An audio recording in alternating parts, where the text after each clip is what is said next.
آ کر اپنی تقریر پیش فرمائیں۔ موضوع ہے عشق نبی اور بدعت۔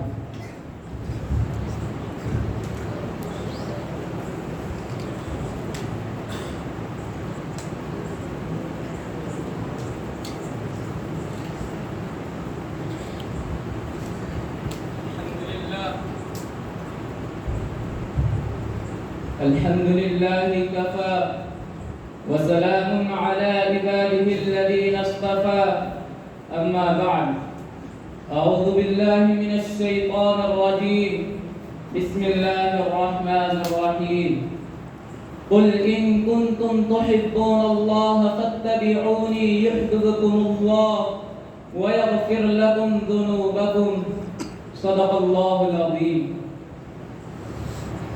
ہر سال ربیع الاول کی آمد پر مختلف جماعتوں اور تنظیموں کی طرف سے جلسے ہوتے ہیں۔ کچھ اشتہارات شہر کے در و دیوار پر لگائے جاتے ہیں۔ ان اشتہاروں میں جلسے سیرت النبی صلی اللہ علیہ وسلم کا عنوان ہوتا ہے۔ اس موقع پر عوام الناس کو بڑا تجسس ہوتا ہے کہ سیرت النبی اور میلاد النبی میں کیا فرق ہے، خاص طور پر جب وہ نااہل خطیبوں کی زبان سے یہ سنتے ہیں کہ جو حضور صلی اللہ علیہ وسلم کے دشمن ہیں وہ عید میلاد النبی نہیں مناتے، اور جو حضور صلی اللہ علیہ وسلم کے سچے عاشق ہیں وہ عید میلاد النبی مناتے ہیں۔ کم فہم کم علم لوگ واقعی اس چیز کو محب ہونے اور نہ ہونے کے لیے معیار بنا لیتے ہیں، اور اللہ کے ایسے نیک بندوں کو معاذ اللہ گستاخ رسول سمجھنے لگتے ہیں جن کی سیرت صورت سونا جاگنا پہننا اوڑھنا کھانا پینا چلنا پھرنا اور اٹھنا بیٹھنا حضور صلی اللہ علیہ وسلم کی سنتوں کے مطابق، ایسے پاک باز بندوں پر گستاخ رسول اور منکر رسول ہونے کے فتوے لگائے جاتے ہیں، اس لیے کہ وہ ربیع الاول میں قمقمے نہیں جلاتے، جھنڈیاں نہیں لگاتے، جلوس نہیں نکالتے اور مفت خوروں کو حلے اور مٹھائیاں نہیں کھلاتے۔ یہ تو عاشق رسول ہونے کا بڑا آسان معیار ہو گیا۔ بتیاں جلا لو، جھنڈیاں لگا لو، گھر کو سجا لو، جلوس نکال لو اور تھوڑی سی مٹھائیاں بانٹ دو تو آپ کو عاشق رسول ہونے کی سند مل گئی۔ بے شک ربیع الاول میرے آقا صلی اللہ علیہ وسلم کی ولادت کا مہینہ ہے، اور اس ماہ میں ایک نہیں تین نبی جمع ہو گئے ہیں۔ امام شافعی رحمت اللہ علیہ فرمایا کرتے تھے لہذا الشہر فی الاسلام فضل ومنقبۃ تفوق علی الشہور، ربیع فی ربیع فی ربیع ونور فوق نور فوق نور۔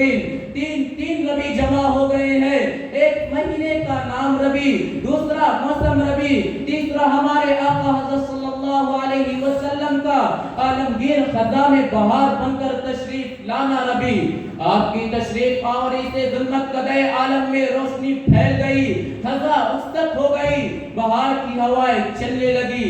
مجھے تسلیم ہے اور یہ بھی تسلیم کرتا ہوں کہ اگر اسلام میں کسی کی ولادت کا دن منانے کی اجازت ہوتی تو یقیناً دنیا بھر میں بسنے والے مسلمانوں پر لازم ہوتا کہ وہ حضور صلی اللہ علیہ وسلم کی ولادت کا دن پورے جوش و خروش سے مناتے، لیکن صحیح بات یہ ہے کہ کسی بھی دلیل شرعی سے میلاد النبی بنانا ثابت نہیں۔ کوئی بھی شخص قرآن پاک کی کسی آیت سے، حضور صلی اللہ علیہ وسلم کی کسی حدیث سے اور فقہ کی کسی مستند کتاب سے دلیل پیش نہیں کر سکتا۔ توجہ دیجئے گا، عشاق نبی کی داستان ہمارے سامنے ہے۔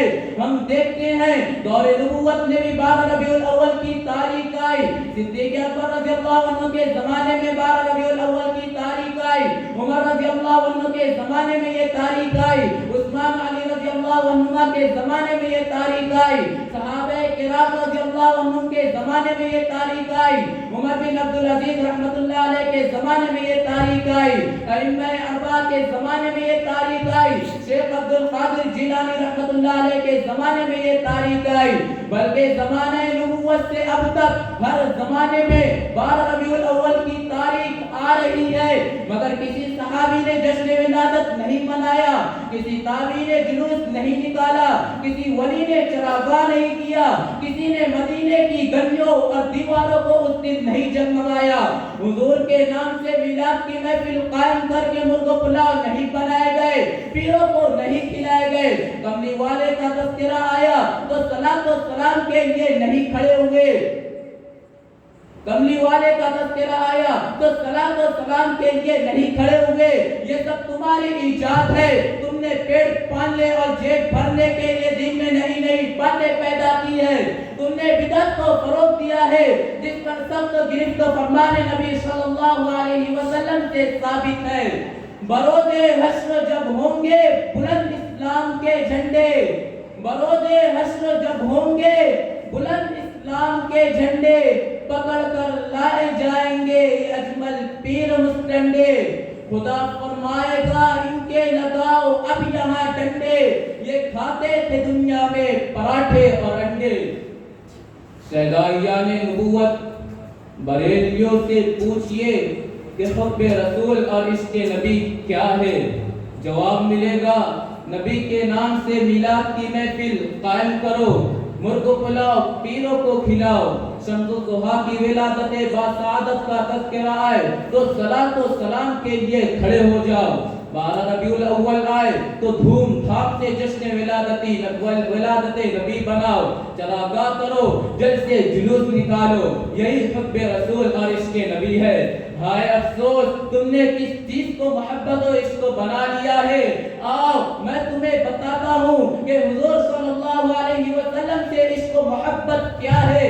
جس فرد بشر کے دل میں نبی کی محبت ہوگی اسے نبی کے لائے ہوئے دین سے بھی محبت ہوگی۔ جو نبی کا عاشق صادق ہوگا وہی اس کے دین کا محافظ بھی ہوگا۔ جسے رسول اکرم صلی اللہ علیہ وسلم سے عقیدت ہوگی اسے نبی کی ہر چیز سے محبت ہوگی، نبی کی بات سے بھی محبت ہوگی، نبی کی عطا سے بھی محبت ہوگی۔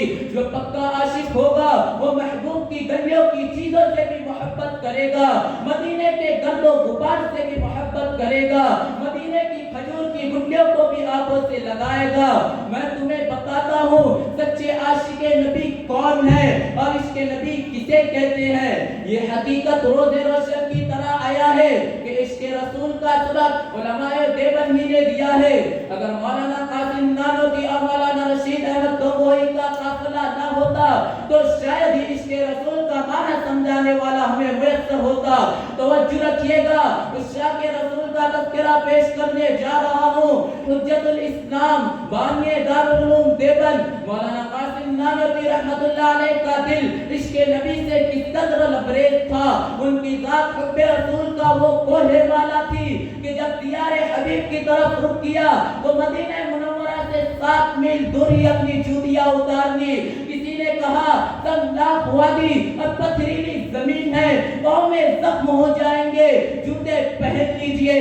نبی کا عاشق صادق جواب دیتا ہے جوتے اس لیے اتارے ہیں کہ شاید 1400 سال پہلے کملی والے کا گزر اس راہ سے ہوا ہو، نبوت والے مبارک قدم اس جگہ پڑے ہو۔ مجھے یہ گوارا نہیں کہ جہاں محبوب کے بابت تک قدم پڑے ہو اس جگہ پر نانوتوی کے گستاخ جوتے پڑ جائے۔ یہی قاسم نانوتوی عشق نبی میں مخمور ہو کر کہتے ہیں امیدیں لاکھوں ہے لیکن بڑی امید یہ ہے، امیدیں لاکھوں ہے لیکن بڑی امید یہ ہے کہ ہو سگانے مدینہ میں میرا نام شمار۔ سگانے مدینہ بھی بہتر ہے ہم سے کہ حاصل ہے ان کو قرار مدینہ۔ شیخ الاسلام حسین احمد مدنی رحمت اللہ علیہ نے تو عشق نبی کا ایسا مظاہرہ کیا کہ تاریخ عالم میں اس کی مثال کمیاب ہے۔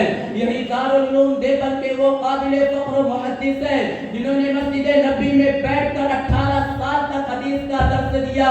یہی وہ شہدائے نبی ہے جو روضہ انور کے گرد و غبار اپنی داڑھی کے بالوں سے صاف کیا کرتے تھے۔ یہی وہ عاشق رسول ہے جو مدینے کی گلیوں سے تربوز کے چھلکے اٹھا کر پانی میں بھگو کر کھا لیتے، کہتے یہ اس لیے کہ چھلکے میں محبوب کی گلی کی مٹی لگی ہوئی ہے، یہی میری نجات کے لیے کافی ہے۔ یہی وہ دیوان رسالت ہے کہ جب تحفظ شریعت کے جرم میں گرفتار کر لیے گئے اور ہندوستان قید کر کے بھیجے جانے لگے تو یہ عاشق رسول بارگاہ رسالت سے جدائی کی تاب نہ لا کر روضہ انور کی جالی پر نگاہ ڈالے ہوئے زارو قطار رو کر کہنے لگے چمکتا رہے تیرے روضے کا منظر، سلامت رہے تیرے روضے کی جالی، ہمیں بھی عطا ہو وہ شوق ابو ذر، ہمیں بھی عطا ہو وہ جذبہ بلالی۔ علم و عمل کے بحر بیکرا مولانا رشید احمد گنگوہی جنہوں نے 40 سال حدیث کا درس دیا، جو طالبان علوم نبوت کی جوتیاں صرف اس کے اٹھا لیا کرتے تھے کہ نبی کی حدیث پڑھتے ہیں، قربان جائیے کہ جن کی پگڑی کے شملے کو پکڑ کر ہزاروں لوگوں نے ہدایت حاصل کی، وہ اپنی پگڑی میں طلبہ کی جوتیاں اٹھاتے ہیں صرف اس لیے کہ نبی کی حدیث پڑھتے ہیں۔ یہی وہ رشید احمد گنگوہی ہے کہ ایک مرتبہ کسی نے مدینے کی کھجوریں پیش کی، آپ انہیں آنکھوں سے لگانے لگے، بوسہ دینے لگے، پھر انہی کھجوروں کو روزانہ پیس لیتے، صبح کو اٹھ کر ایک چڑکی منہ میں رکھ لیتے۔ سبق پوچھے جانے پر ارشاد فرمایا کہ تم گٹھلیوں کی بات کرتے ہو، میرا عقیدہ ہے کہ مدینے کی مٹی میں بھی شفا ہے، مدینے کی مٹی بھی کھا کے شفا ہے، یہاں تک ہے دل میں وقار مدینہ، لگائیں گے آنکھوں میں سرما سمجھ کر، ملے گر ہمیں کچھ غبار مدینہ۔ میں کہاں تک شمار کراؤں، کس کس کی محبت کی داستان سناؤں، اللہ پاک نے اہل دیوبندی میں عشق نبی اور شوق مدینہ کو کوڑ کوڑ کر بھر دیا ہے۔ گلشن قاسمی کا ہر گل عشق نبی میں سرشار اور شیریں و فرحات نظر آتا ہے، اس لیے کہ خود ساقی نے رکھی ہے میں کھانے کی بنیاد یہاں، خود ساقی نے رکھی ہے میں کھانے کی بنیاد یہاں، تاریخ مرتب کرتی ہے دیوانوں کی رکاب یہاں۔ وآخر دعوانا الحمدللہ رب العالمین۔ ماشاءاللہ۔